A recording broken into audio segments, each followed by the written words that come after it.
Saludo cordial desde la parroquia Nuestra Señora de las Nieves de Olaya, Antioquia, Colombia, Padre Francisco Oquendo. Hoy estamos aquí al frente de nuestra Catedral Primada en Bogotá, ya que estamos en el contexto de la Copa de la Fe. El evangelio que se nos presenta para este domingo es Lucas capítulo 18, del versículo 1 al 8. La fe que ora, la oración que cree, la oración que alimenta la lucha por la justicia que alimenta la oración, son el tema de este domingo. El evangelio lo podríamos dividir en dos partes. En la primera parte tenemos la parábola que generalmente conocemos como del juez injusto, y en la segunda parte la conclusión de la parábola. La primera parte de la parábola tiene dos personajes, un juez injusto y una viuda, y se podría estructurar en esas dos partes la petición de la viuda y la respuesta del juez injusto. La segunda parte está estructurada a través de dos preguntas retóricas que el Señor hace al auditorio como conclusión de la parábola.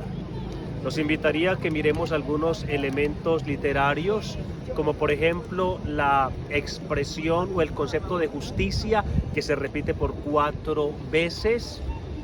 A mirar también la presentación que se hace del juez injusto como un hombre que no teme a Dios y no tiene respeto por el humano. Esa presentación se hace por 2 ocasiones. Y también pues la insistencia del evangelio en la oración con perseverancia que va perfumando toda la narración. El evangelio del domingo pasado terminaba diciendo, tu fe te ha salvado. En este domingo el Señor nos recuerda que expresión de la fe verdadera es la oración. Estamos aquí al frente de nuestra Catedral Primada en Colombia, y allá en el frontis, aunque no se vea, hay una frase en latín que dice hic es fides, hic ex victoria qui vinci mundo, fides nostra. Una citación de la primera carta de San Juan, que significa esta es la victoria que vence el mundo, nuestra fe. Precisamente la fe es nuestra victoria sobre el mundo, y la fe se expresa en la oración. La oración que debe tener como característica la constancia perseverante, perseverancia tenaz, tenacia infatigable. Una oración pues constante, perseverante, que insiste, resiste, persiste hasta alcanzar lo que se propone. Esa es la propuesta del Señor. Que está esa insistencia y esa persistencia y esa resistencia de la oración está muy bien representada por la primera lectura del libro del Éxodo, cuando Moisés sobre el monte pues sostiene el combate del pueblo de Israel contra Amalek y sus hombres, y el Moisés que persevera en la oración, levantando los brazos al cielo como el crucificado, apoyado sobre la roca, es símbolo de esta oración del cristiano que se fundamenta en la roca que es Cristo y que se eleva incansablemente hacia el cielo, apoyados incluso por la colaboración de los otros, porque también la oración comunitaria, la oración grupal sostiene y ayuda la perseverancia en la oración personal. La oración que debe convertirse en el alimento por la lucha por la justicia, como la lucha por la justicia debe alimentar la oración.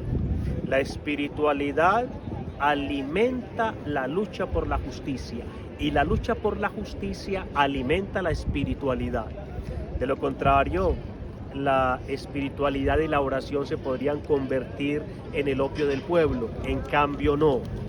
La presencia masiva 4 veces del concepto justicia nos deja claro que esa es la idea principal del evangelio.